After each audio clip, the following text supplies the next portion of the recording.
Wanted to give you an update on the story of Michael Flynn. So as you might recall, he was pleading guilty before the court after being charged with lying to federal investigators by Robert Mueller and his team there. The Justice Department announced yesterday at the direction of Attorney General Bill Barr to drop the case against Mr. Flynn after the revelations essentially of a setup by the FBI in their decision to in their decision to question him while he was the White House National Security Advisor, explicitly saying in the notes, should we try to get him to lie? It was, some people said a common law enforcement tactic, but saying it so out in the open with a political investigation is really what makes it such a big deal. Yeah. And on the very same day that the Michael Flynn case was dropped by the Justice Department, there was the release of many documents, the exhibits to the government's motion that were released in conjunction.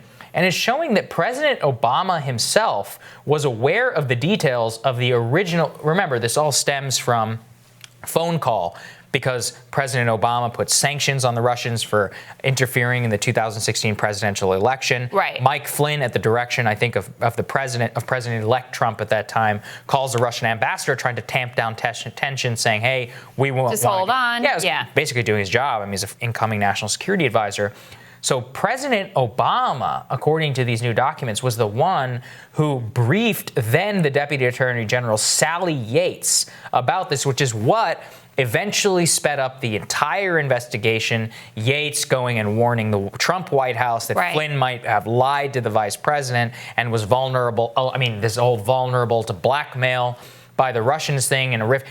I know the details of this are so complicated. It feels like and so Byzantine, it was like 5 years ago. Yeah. But having the former president of the United States involved in setting off the eventual investigation and setup, from my view, of the incoming national security advisor. This is what Matt Taibbi said. This is one of a great scandal in American history. Just looking at it purely through that lens, you have a former administration setting up and spying on the incoming administration, both in a war of subversion of eventual U.S. policy.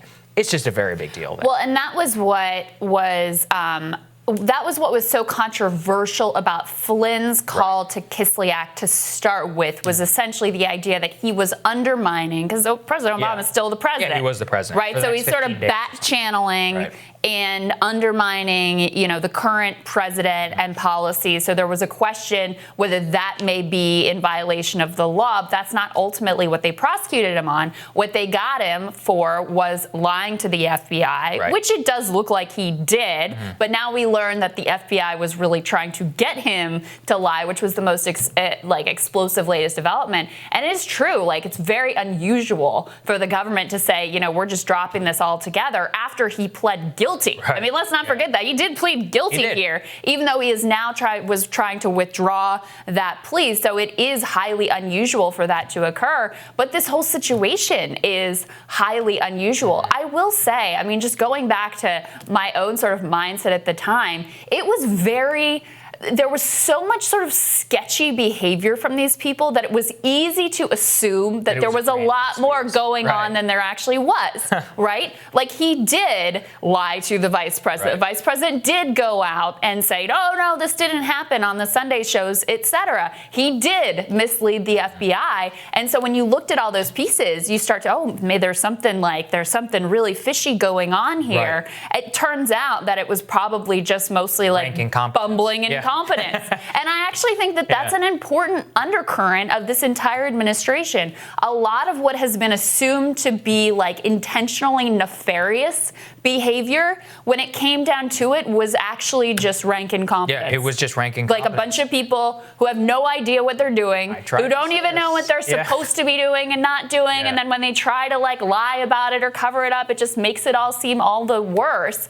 And the more that we learn about this Flynn case, the more that it looks like that's exactly what happened here. That is exactly right. And, I think the nefarious conspiratorial stuff was actually on the incoming. You have Ben Rhodes and Obama and all these other people who were involved.